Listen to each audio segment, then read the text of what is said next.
Selamat pagi Bapak Ibu Saudara-saudari sekalian. Salam jumpa lagi di dalam Light of Revival. Pada pagi ini kita bersyukur karena Tuhan masih memberikan pemeliharaan, memberikan penyertaan-Nya bagi kita sampai dengan saat ini.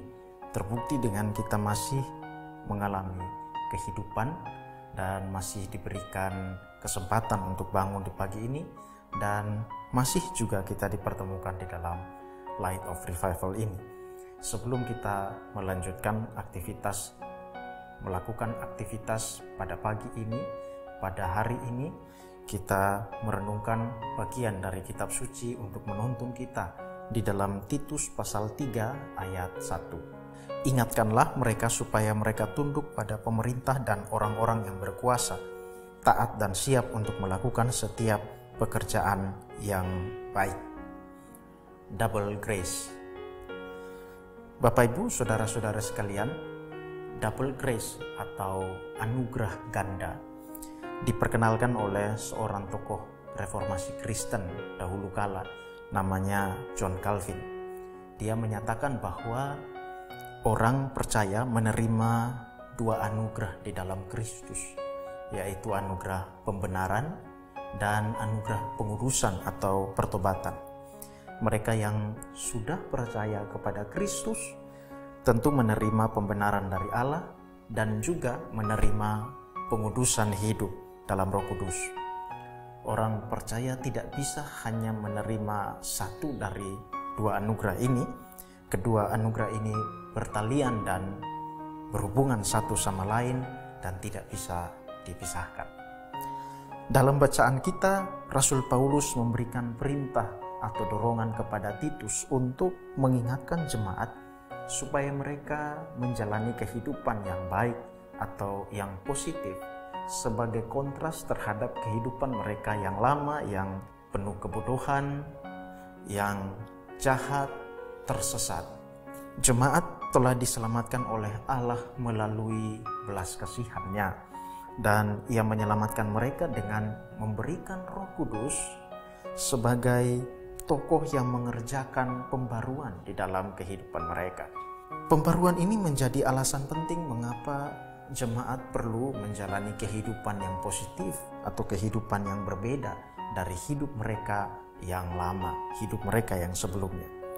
Secara sederhana, jemaat telah mendapatkan double grace atau anugerah ganda dari Allah, yaitu mendapatkan pembenaran di dalam Kristus dan juga mendapatkan pembaruan yang dikerjakan oleh Roh Kudus, mendapatkan pengudusan atau pertobatan. Kita tidak bisa menyangkali bahwa perubahan membutuhkan waktu, perubahan membutuhkan proses. Setiap orang tentu memiliki proses dan waktu yang berbeda. Tetapi penekanan utama di dalam bacaan kita bukan mengenai kapan waktunya dan bagaimana prosesnya, tetapi penekanannya terletak pada satu kata yang sederhana, satu kata perintah yang simple, yaitu ingatkanlah. Tanpa kita mempersoalkan bagaimana proses atau waktu yang dibutuhkan, baik oleh diri sendiri maupun oleh orang lain untuk mengalami perubahan atau pertobatan. Hal paling mendasar yang perlu kita ingat adalah alasan untuk berubah dan kesediaan untuk diingatkan. Seringkali alasan seseorang untuk tidak berubah hanya bergantung pada dua hal ini. Entah orang itu menyadari adanya anugerah ganda yang Allah berikan, atau orang itu tidak bersedia untuk diingatkan. Dalam hal ini, ego manusia menentang anugerah Allah secara langsung, yaitu ego untuk tidak mau menerima anugerah ganda itu, atau mungkin hanya mau menerima sebagian dari anugerah itu, hanya mau dibenarkan tanpa mau mengalami pengudusan atau mengalami pertobatan, atau ego lain, yaitu ego yang tidak bersedia untuk diingatkan.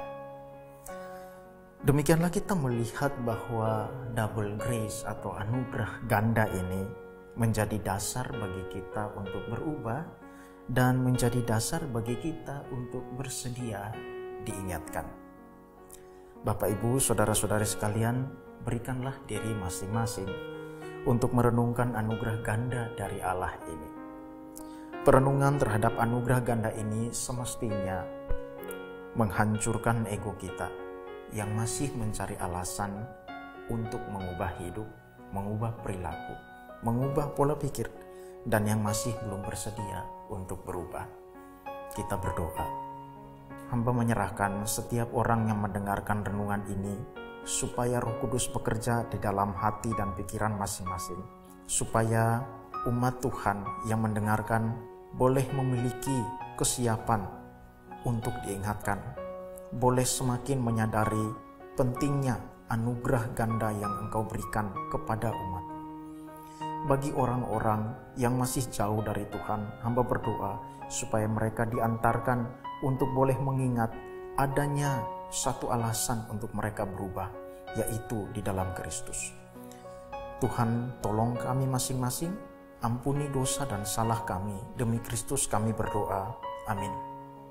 Bapak, Ibu, saudara-saudari sekalian, biarlah firman Tuhan menjadi pelita dan terang untuk menuntun hati, langkah dan pikiran kita, supaya kita bisa merenungkan lebih jauh tentang anugerah ganda Allah dan kita memiliki kesiapan hati untuk diingatkan. Kabar sukacita bagi saudara-saudara yang ada di kota Surabaya dan sekitarnya.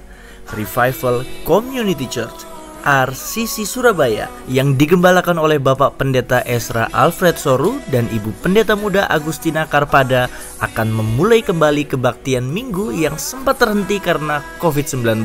Kebaktian perdana 2023 ini akan dilaksanakan pada hari Minggu 29 Januari pada pukul 9.00 waktu Indonesia Barat dan berlokasi di Zoom Hotel Dharma Husada, Jalan Dharma Husada Blok A3 nomor 188 Mojo, Kecamatan Gubeng, Surabaya.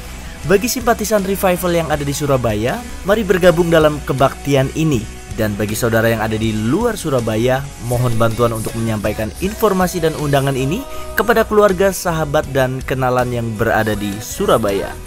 Untuk informasi selanjutnya silakan hubungi Pendeta Muda Agustina Karpada via WhatsApp di nomor yang tertera. Tuhan Yesus memberkati. Rek ayo rek mlaku-mlaku nyang tunjungan. Rek ayo rek sukoreno bebarengan. Dek ayo dek PPKM wis bubaran.